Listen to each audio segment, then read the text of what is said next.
I should have run the moment I saw him standing there, gold light catching the edges of his armor, eyes like storm clouds, dangerous and beautiful.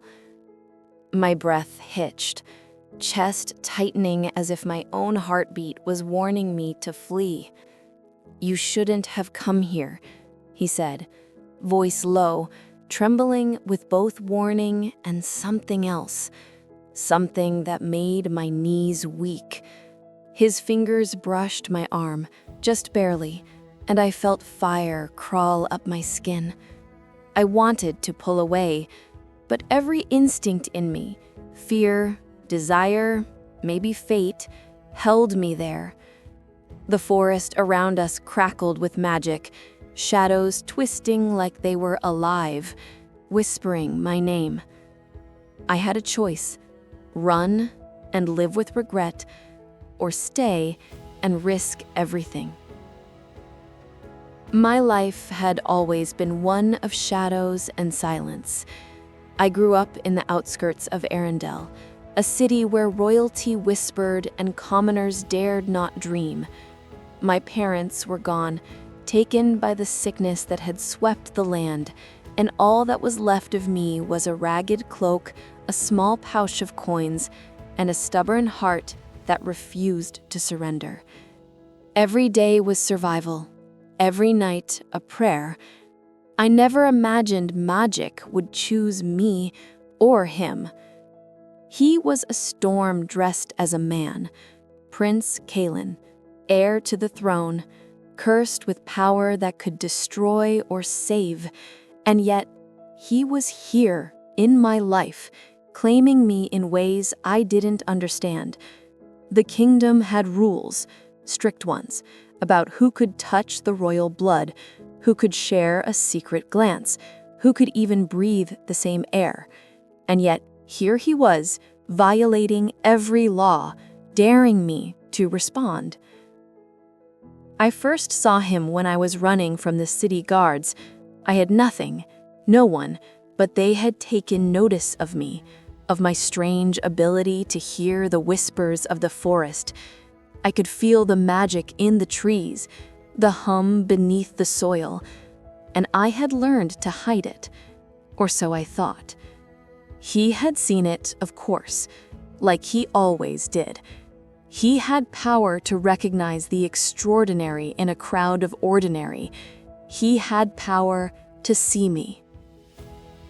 "You're mine," he said once, in a voice that wasn't cruel, but heavy with inevitability. "By birthright and by prophecy." Prophecy. That word had terrified me. It wasn't just him that threatened my heart. It was the fate woven long before I was born. They said I would be the key to the kingdom's salvation or its destruction. And Kaelin was the lock I couldn't break. Every interaction with him was a gamble. Every glance carried weight, every brush of hands a warning. I distrusted him, yes, but there was also that spark I couldn't name, that pull I couldn't resist. He saved me from danger, yet I had to wonder, was it him saving me, or the part of the prophecy he didn't tell me? I had nowhere to hide. The city burned with unrest, magical beasts prowled beyond the borders, and someone or something was hunting me. And yet, amidst this chaos, Kaelin was there, a constant threat and a constant temptation. The first time he touched me without warning, it was to bandage a wound I hadn't even noticed. I had fallen into a thorned bush while fleeing a patrol, hands bleeding, and when I looked up, there he was, kneeling with his cloak over his knees, eyes locked on mine. His hands brushed my skin lightly, careful yet deliberate. "You'll ruin your hands if you keep running like this," he said softly. His fingers grazed the blood, warmth radiating through me. I wanted to pull away, wanted to scream that he had no right, yet I couldn't move. I began noticing the little things he did, hidden kindnesses that defied the harsh, untouchable aura he carried. One morning, I found a loaf of bread and a small flask of warm tea at my doorstep. No note, no signature, only the scent of cedar and something faintly familiar, him. And though I couldn't admit it, I found comfort in these quiet gestures, these small proofs that beneath the crown and the armor, he cared. One night, the air thick with frost and the smell of rain, we were forced to take shelter in a ruined temple. The wind screamed through broken walls, but inside it was quiet, save for our breathing and the faint glow of enchanted torches. He sat close enough that our shoulders brushed. I felt his warmth seep into me, a soft, magnetic pull. "Do you trust me?" he asked, voice low. I hesitated, heart hammering against my ribs. "I'm trying," I whispered. It was the truth, though it sounded like a lie even to me. Magic thrummed between us in unexpected ways. One evening, when a shadow beast lunged at me, we collided in a strange, dangerous dance of power. His magic flared, mine reacted, and for a heartbeat, I saw him not as a prince, not as a predator, but as something human, vulnerable, and achingly close. Our eyes met in that moment, and everything in the world narrowed to the space between us. And yet, there was always tension. We distrusted each other, wary of the other's secrets. I had seen him speak in the council's chambers, cold and commanding, a prince whose loyalty was to the throne above all. Could I be an exception? Could he care for someone like me when the weight of a kingdom pressed on his shoulders? I didn't know. But in these stolen moments, I began to hope. There were also nights I heard him defend me in whispers to his guards, invisible yet vigilant. There were gifts left in the shadows, a small pendant, a note that said simply, "For when you forget the danger is real." He never admitted his feelings. He never acknowledged the pull between us. Yet the gestures were undeniable. The night everything changed began with fire. Flames licked the edges of the royal garden, smoke choked the air, and I ran blindly, heart thundering. Kaelin was there, waiting, sword in hand, eyes sharp. "Stay behind me," he commanded. But I couldn't. Not this time. The threat wasn't just to the kingdom, it was to him. We fought together, magic and steel colliding with the roar of beasts. One of the shadow creatures lunged at him, and instinct took over.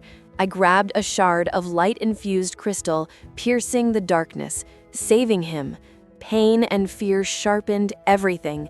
The heat of his body next to mine, the frantic beat of his heart in mine, the rough brush of his hair against my cheek.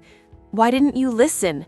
he yelled, though the anger was undercut with relief, panic, something raw and untamed. I met his gaze, trembling, hands scorched, lungs burning. "I couldn't lose you," I whispered. In that moment, all walls broke down. No titles, no prophecy, no kingdom mattered. Only the truth between us. "You're mine," he said again. This time, not a claim, but a promise. My heartbeat stuttered. I could feel it. Desire, fear, love, danger, all in one impossible knot. The battle ended, but nothing was the same. We had faced death together, and I knew he was no longer untouchable. Untouchable in a way that terrified me, exhilarated me.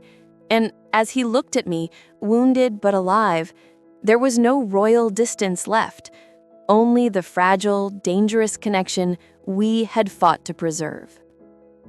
The aftermath was quiet, almost sacred. The sun rose, bleeding gold across the ruins of the garden. Kaelin's hand found mine, fingers brushing softly. "We'll face this together," he said, voice soft, almost a confession. I didn't reply, only let my hand remain in his, feeling the warmth, the promise. the unspoken vow. I knew the kingdom still waited. The prophecy was far from over, but for now, in this stolen moment, there was only us. The air smelled of rain and possibility, and though danger lingered on the horizon, so did hope. I leaned close, whispering the words I couldn't say out loud. I found you, even if the world won't let us be. His eyes held mine, stormy, golden, undeniable. Then we'll find a way, he whispered back. And in that fragile, fleeting moment, I believed it. If your heart's racing like mine, hit that subscribe button and turn on notifications. More stories of love, danger, and magic are coming your way.